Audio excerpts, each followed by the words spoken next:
देखिए दोस्तों, जो हमारा पहला क्वेश्चन है, संलग्न परिपथ में धारा I का मान ज्ञात कीजिए, तो वो होगा 2 एम्पियर। ठीक। दूसरा, R1 एवं R2 प्रतिरोध की 2 तार समांतर क्रम में जोड़े गए, इसका तुल्य प्रतिरोध ज्ञात कीजिए। इसका तुल्य प्रतिरोध R1 गुणे R2 बटे R1 प्लस R2 होता है। ये बहुत ईजी क्वेश्चन है, अगर आप थोड़ा सा मेहनत करेंगे लगाने के लिए तो आप लगा लेंगे। हम इसलिए नहीं लगा रहे हैं काहे कि हमको बहुत ज़्यादा ऑब्जेक्टिव क्वेश्चन हल कराना है और वीडियो कम से हमें बनाना है। देखिए अगला क्वेश्चन है, प्रत्येक 4 ओम प्रतिरोध वाले यन चालकों पर प्रत्येक 4 ओम प्रतिरोध वाले यन चालकों पर आपस में समांतर क्रम में जोड़ा गया, इसका तुल्य प्रतिरोध ज्ञात कीजिए। तो इसका हमें तुल्य प्रतिरोध ज्ञात करना, तो इसका जो तुल्य प्रतिरोध होगा 4/n हो जाएगा। 4 ओम के 4 प्रतिरोध एक दूसरे के समांतर क्रम में जुड़े हैं। 4 ओम के 4 प्रतिरोध एक दूसरे के समांतर क्रम में जुड़ गए, तो इसका तुल्य प्रतिरोध ज्ञात कीजिए। तो इसका जो तुल्य प्रतिरोध होगा वो 1 ओम हो जाएगा। ठीक, वो कितना ओम हो जाएगा? 1 ओम हो जाएगा, 1 ओम। इसके बाद आपका अगला क्वेश्चन है, प्रतिरोध का मात्रक होता है, तो प्रतिरोध का मात्रक आपका ओम होता है। बहुत आसान क्वेश्चन था, 2012-13 में पूछा था। 1.5 ओम प्रतिरोध के तार में 1.5 एम्पीयर की धारा प्रवाहित करने पर तारों के सिरों के मध्य विभवांतर ज्ञात कीजिए। इसमें आपको दोनों का सिर्फ गुणा करना था, तो इसका मान जो आपका हो जाएगा 14 सही हो जाएगा। एक इलेक्ट्रॉन पर कितना आवेश होता है? तो एक इलेक्ट्रॉन पर -1.6 × 10⁻⁹ कूलम आवेश होता है। एक प्रोटॉन पर कितना आवेश होता है? उतना ही आवेश होता है, सिर्फ उसमें माइनस नहीं प्लस रहता है। अगला क्वेश्चन आपका है कि एक विद्युत चालक में 1 एम्पीयर की विद्युत धारा बह रही है, प्रति सेकंड बहने वाले इलेक्ट्रॉनों की संख्या ज्ञात कीजिए। देखिए आपका जो क्वेश्चन है वो ध्यान से अगर आप पढ़ेंगे तो वही से उत्तर मिल जाएगा। एक विद्युत चालक में 1 एम्पीयर की विद्युत धारा बह रही है, इसे प्रति सेकंड बहने वाले इलेक्ट्रॉनों की संख्या ज्ञात कीजिए। तो हमें दिया है I का मान दिया है, जिससे हम फाइंड कर लेंगे Q को, और Q को फाइंड करने के बाद I और T दिया है, तो Q बराबर हम IT लगा देंगे। उसके बाद हमारा मान Q का निकल जाएगा, Q का मान आ जाएगा 1। उसके बाद Q बराबर NE लगा देंगे। उसके बाद जितना आंसर आएगा वही आपका आंसर हो जाएगा।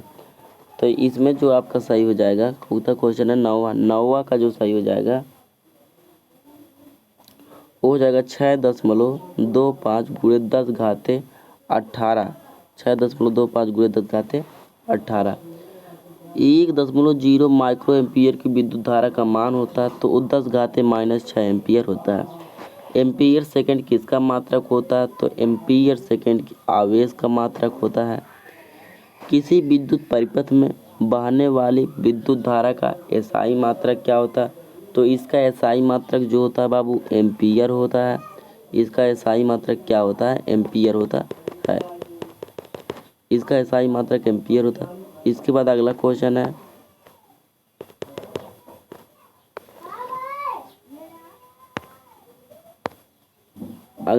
है, कि विद्युत आवेश का मात्रक होता है। तो विद्युत आवेश का मात्रक जो होता है आपका कूलम होता है। बहुत ईजी क्वेश्चन था जो पूछा गया होगा किसी न किसी बार। सिलिकॉन पदार्थ, तो सिलिकॉन पदार्थ इसमें ना तो धारा ज़्यादा तेज़ फ्लो होती है, ना तो ज़्यादा धीमे फ्लो होती है, इसीलिए इसे अर्धचालक कहा जाता है। किसी चालक तार में विद्युत धारा का प्रवाह होता है, तो किसी चालक में विद्युत धारा का प्रवाह इलेक्ट्रॉनों द्वारा होता है। ये बहुत ज़रूरी और इम्पोर्टेंट था। इसके बाद अगला क्वेश्चन, ओम का नियम होता है। ओम का नियम सभी के लिए, देखिए हम आपको ऑनलाइन ऐसे तो नहीं बता सकते, लेकिन बता दे रहे हैं। अगर आप अनटप्पू लगा रहे हैं, तुक्का तीर मार रहे हैं, तो ज़्यादातर 90% संभावना आपकी होती है, 90% संभावना आपकी होती है कि जो आपका क्वेश्चन होगा वो सभी के लिए सही हो जाएगा। सभी वाला ज़्यादा सही होता है, ये हमने देखा है। ओम के नियम का सूत्र है, देखिए ओम का नियम का सूत्र तो I बराबर V/R या V बराबर IR। इसमें आपका तीसरा सही हो जाएगा, V बराबर IR। इसके बाद 1 माइक्रो एम्पियर का मान, इसका मान होता है 10 घाते -6 ओम। इसके बाद अगला क्वेश्चन क्या है आपका 19वां, देखिए भाई, आज आपको सॉरी कि हमारा क्वेश्चन ध्यान से सही से दिखाई नहीं दे रहा है। तो इसमें जो धारा का मान हो जाएगा, इसमें क्या सही था, विसावम में आई बराबर वी अपान आर, विसावम सही था आई बराबर वी अपान आर। इसमें सही है कि प्रत्येक 1 ओम सही हो जाएगा। 1 प्रति सेकेंड में प्रति सेकेंड इलेक्ट्रॉन का आवेश हो रहा है। तो इसमें हमें आवेश का मान ज्ञात करता है कि एक तार से प्रति सेकेंड 10 इलेक्ट्रॉन आवेश प्रवाहित हो रहे थे। इस तार में हमें क्या ज्ञात करना था,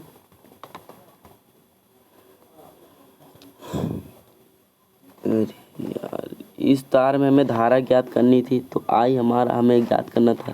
तो देखिए हमारा इसमें आई क्या होगा, ये भी बहुत अच्छा ही क्वेश्चन है कि इसमें हमारा जो आई पूछा गया है वो हो जाएगा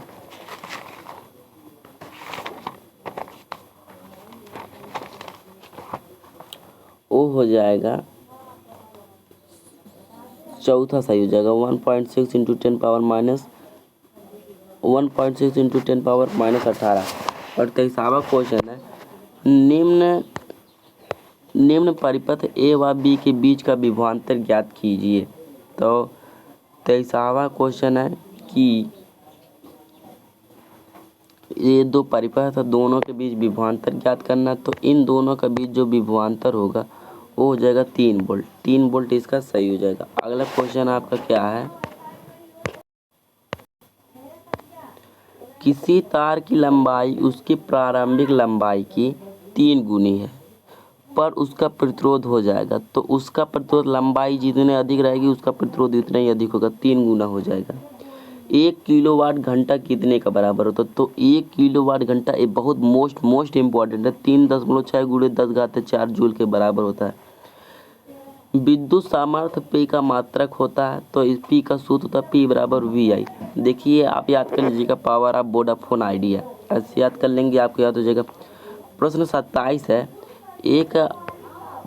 प्रश्न 27 आपका क्या है कि एक अश्वशक्ति बराबर होता है। ये भी क्वेश्चन काफ़ी बार एग्जामिनर पूछ लेते हैं कि एक अश्वशक्ति कितना बराबर होता है। तो 746 वाट के बराबर होता है।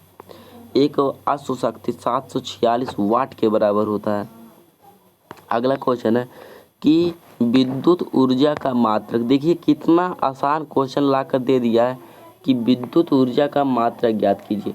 तो जो विद्युत ऊर्जा का मात्रक होता है वो किलोवाट घंटा होता है। क्या होता है, किलोवाट घंटा। अगला क्वेश्चन, बिजली के बल्ब में जो फिलामेंट लगा होता है वो किसका लगा होता है। ये जो आपका लगा होता है टंगस्टन का लगा होता है। ठीक, देखिए दिया बिजली के घरेलू उपाय के लिए 2.30 रुपये प्रति यूनिट है। यह यूनिट है। तो यह जो आपका यूनिट होगा, ये जो यूनिट होगा आपका 1 किलोवाट घंटा, क्या हो जाएगा 1 किलोवाट घंटा। अगला क्वेश्चन है कि हीटर का तार बना होता है। ये भी बहुत ज़्यादा बोर्ड में पूछा गया है कि हीटर का तार बना होता है वो नाइक्रोम का बना हुआ होता है। इसके बाद 33वां क्वेश्चन है, एक विद्युत बल्ब में 12 वोल्ट तथा 30 वाट लिखा है, इसमें प्रवाहित हो सकने वाली अधिकतम धारा ज्ञात कीजिए। एक विद्युत बल्ब में 12 वोल्ट तथा 30 वाट लिखा, मतलब V बराबर 12 दिया, P बराबर 30 दिया। इस प्रवाहित में होने वाली अधिकतम धारा, देखिए तो I बराबर एक सूत्र आपने पढ़ा होगा, I बराबर होता है P अपान V। यही रख दीजिएगा, आपका आंसर आ जाएगा। देखिए इस समय मैं इसलिए लॉन्ग आंसर नहीं हल कर रहा हूँ, बड़ा करके नहीं हल कर रहा हूँ, कहा वीडियो बहुत ज़्यादा लंबी हो जाएगी। आपका चौथा क्वेश्चन है, 33वां क्वेश्चन है। 33वां क्वेश्चन का आपका सही हो जाएगा 2.5। कितना सही हो जाएगा 33वां क्वेश्चन का दूसरा 2.5। निम्नलिखित में से कौन सा पद परिपथ में विद्युत शक्ति को प्रदर्शित नहीं करता है। तो ये जो दिया है बहुत ही अच्छा क्वेश्चन है कि कौन सा परिपथ है जो विद्युत शक्ति को प्रदर्शित नहीं करता। तो ये होता है V² इंटू आर, ये प्रदर्शित नहीं करता। और I² आर भी, VI भी और V² अपन आर, ये सब कहें कि अगर आपको एक बात समझनी है, P से P बराबर जितना सूत्र होता है सब रख कर निगमन कर डालिएगा। एक बराबर एक तो होता है P बराबर VI, तो एक उसमें V का मान रख दीजिएगा IR। तो ऐसे सब अगर आप प्रतिरोध का निगमन करेंगे, तो इस सूत्र का निगमन करेंगे तो आपको समझ में आ जाएगा। अगला क्वेश्चन है, समान विद्युत शक्ति से ताप दीप्त बल्ब एवं हीटर में किससे अधिक प्रकाश उत्पन्न होगा।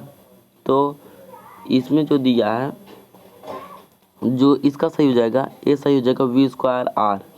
इसके बाद समान विद्युत शक्ति में ताप दीप्त बल्ब एवं हीटर में किसका मान सबसे अधिक हो जाएगा। 35वां क्वेश्चन 35वां का, इसमें देखिए सबसे ज़्यादा जो होता है बल्ब का होता है। एक प्रोटॉन पर आवेश से repeated question plus 1.6 × 10⁻⁻19 coulomb repeated question है। इसके बाद अगला क्वेश्चन है, किलोवाट घंटा का मात्रक। किलोवाट घंटा का मात्रक, तो जो किलोवाट घंटा होता है वो विद्युत ऊर्जा का मात्रक होता है। ये भी काफ़ी बार आपके बोर्ड में पूछा गया है। दो विद्युत बल्ब की सामर्थ्य क्रमशः 60 वाट तथा 100 वाट है। दोनों 220 वोल्ट पर कार्य करते हैं, तो प्रतिरोध का अनुपात होगा। देखिए ये क्वेश्चन मैं आपके डिस्क्रिप्शन में भेज दूंगा, इसे आप देख लीजिएगा, मैं इसे हल करके भेज दूंगा कि इसका क्या होगा। तो इस 38वां का जो सही आपका हो जाएगा, 38वां का जो सही हो जाएगा वो सही हो जाएगा 5/3। ये भी बहुत ज़्यादा इजी क्वेश्चन है, 5/3 सही हो जाएगा। इसमें ज़्यादा दिमाग नहीं दौड़ाना। अगर ये आपको वीडियो अच्छी लगी हो तो लाइक कर दे, सब्सक्राइब कर दे। इसके बाद देखिए अगला क्वेश्चन क्या है। क्वेश्चन है कि 200 वोल्ट या 100 वाट बल्ब को यदि 100 वोल्ट पर, ठीक, क्वेश्चन का मतलब आप समझिए, 220 वोल्ट या 100 वाट बल्ब को यदि 100 वोल्ट पर प्रयोग किया जाए तो बल्ब की शक्ति कितनी होगी। तो ये देखिए बहुत ही बढ़िया क्वेश्चन है कि इसका जो आपका सही आंसर हो जाएगा वो 25 वाट सही हो जाएगा। क्या सही हो जाएगा? 25 वाट, जो पहले से लगाया गया था। निम्न परिपथ में ए व बी के बीच का तुल्य प्रतिरोध ज्ञात कीजिए। एक क्वेश्चन थोड़ा लॉन्ग में लगेगा। देखिए इसका मान हो जाएगा 1, ठीक। आप जब हल करेंगे तो इसका मान हो जाएगा कितना, 1/1। देखिए मतलब जब इसे आप काट देंगे, एक इसमें क्या हो जाएगा, एक ये हो जाएगा। इसके बाद 0.5 है। इसका मिला जुला कर जो आंसर आएगा 44वां का जो आंसर है वो आपका 1 ही आएगा, ठीक। 44वां का आंसर जो है 1 आएगा। 1.5 वोल्ट विद्युत वाहक बल्ब के सेल में आंतरिक प्रतिरोध 3 ओम है, तो सेल द्वारा प्राप्त अधिकतम मान कितना होगा। तो इसमें दिया है हमारा जो मान पूछा है वो ऊर्जा का मान पूछा है, मतलब तो इसमें सेल का अधिकतम मान पूछा गया है। तो जो इसमें सही हो जाएगा आपका 45वां में, ये भी बहुत बढ़िया क्वेश्चन था, 0.5 ये सही हो जाएगा। कितना सही हो जाएगा? 45वां का दूसरा 0.5 एंगस्ट्रॉम या 0.5 एम्पियर। आपके घर पर टीवी, देखिए अगला क्वेश्चन क्या है। आपके घर पे टीवी में एलईडी इंडक्टर लगा जिसपे 0.75 वोल्ट है एवं 100 मेगा एम्पियर पर है, तो इसकी शक्ति ज्ञात करनी है। तो इसकी जो शक्ति होगी, इसकी शक्ति 75 EMW 75 मेगावाट हो जाएगी, 75 मेगावाट आपकी हो जाएगी। इसके बाद अगला क्वेश्चन है कि प्रतिरोध R के किसी तार के टुकड़े को 5 बराबर भागों में काटा जाता है। प्रतिरोध R के टुकड़े को बराबर भागों में 5 बराबर भागों में काटा जाता है। इन टुकड़ों को फिर संयोजित कर देते हैं, तो इसका तुल्य प्रतिरोध R है, तो R/R का मान ज्ञात कीजिए। ये जो क्वेश्चन है ये भी बहुत अच्छा है और बढ़िया क्वेश्चन है। इसे भी हो सकता है आपके लिए मैं सॉल्व करके भेज दूं। इसका आपका जो सही हो जाएगा 25 वाला सही हो जाएगा, जिसमें आपका चौथा है। अगला क्वेश्चन आपका है